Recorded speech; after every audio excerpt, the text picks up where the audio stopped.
اعوذ باللہ من الشیطان الرجیم بسم اللہ الرحمن الرحیم۔ MP حدیث و وظائف یوٹیوب چینل میں خوش آمدید۔ حضرت لال شہباز قلندر کا ایک خوبصورت واقعہ۔ حضرت لال شہباز قلندر تشریف لا رہے تھے تو راستے میں ایک ریچھ نچانے والا نظر آیا تو آپ نے پوچھا کہ تم کون ہو؟ وہ بولا میں قلندر ہوں۔ اس دور میں ریچھ نچانے والوں کو بھی قلندر کہتے تھے۔ آپ بے اختیار ہو کر مسکرا دیے۔ یہ بات اس ریچھ نچانے والے کو پسند نہ آئی۔ کہنے لگا آپ کون ہیں؟ آپ نے فرمایا میں بھی قلندر ہوں۔ کہنے لگا آپ کیسے قلندر ہیں؟ نہ آپ کے پاس ریچھ نہ ڈگڈگی، تو آپ تماشا کیسے دکھاؤ گے؟ آپ نے فرمایا پہلے تم دکھاؤ تماشا پھر میں دکھاتا ہوں۔ ریچھ والے نے ڈگڈگی بجائی اور ریچھ کھڑا ہو کر ناچنے لگا۔ ریچھ والے نے آپ سے کہا کہ اب آپ کی باری ہے۔ حضرت لال شہباز قلندر روح دو درختوں کی ٹہنیوں پر کھڑا ہوئے اور کہا ریچھ والے کو، فرمایا کہ نیچے سے گزر جاؤ، مگر یاد رکھنا کہ آگے جا کر واپس مت دیکھنا۔ جیسے ہی ریچھ نچانے والا نیچے سے گزرا، ماحول ہی بدل گیا۔ نہ وہ سورج کی گرمی نہ گرد و غبار، یہاں تک نظر دیکھنے سکی تو خوبصورت پہاڑ، سرسبز وادیاں، نہ موسم گرم نہ ٹھنڈا۔ ابھی اسی سوچ میں تھے کہ اس کے ساتھ کیا ہوا۔ اس کے سامنے ایک عظیم لشکر گھوڑوں پر سوار ہو کر تیزی کی طرف اس کی طرف بڑھ رہا تھا۔ وہ گھبرا گیا کہ آج تو جان گئی۔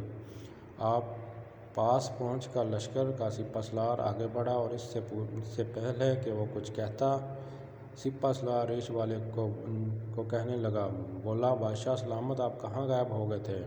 آپ کی سلطنت آپ کا انتظار کر رہی ہے۔ اور ملکہ عالیہ تو رو رو کر برا حال ہو گیا ہے۔ اب وہ حیران پریشان شاہی گھوڑے پر سوار ہو کر ساتھ چل دیا۔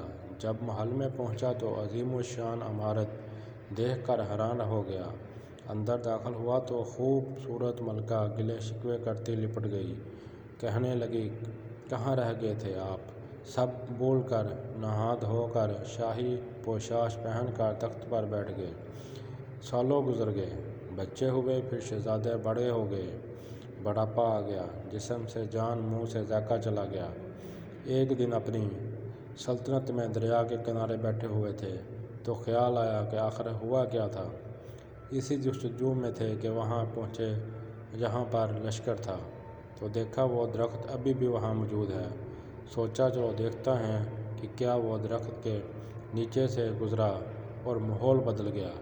وہی وقت، وہی مقام، سامنے اس کا ریچھ اور ڈگڈگی پڑی ہے، وہی گرمی، وہی گرد و غبار۔ پیچھے دیکھا تو حضرت لال شہباز قلندر کھڑے تھے۔ اس کی حالت غیر ہو گئی۔ بولا جناب میری سلطنت، میری ملکہ اور میرے شہزادے کہاں گئے؟ تو لال شہباز قلندر نے فرمایا یہ سب تماشا ہے، یہ دنیا کا تماشا ہے، ادھر ہی رہ جائے گا۔ یہ لال شہباز قلندر کی ایک خوبصورت کرامت تھی جس کی وجہ سے وہ بہت مشہور ہے۔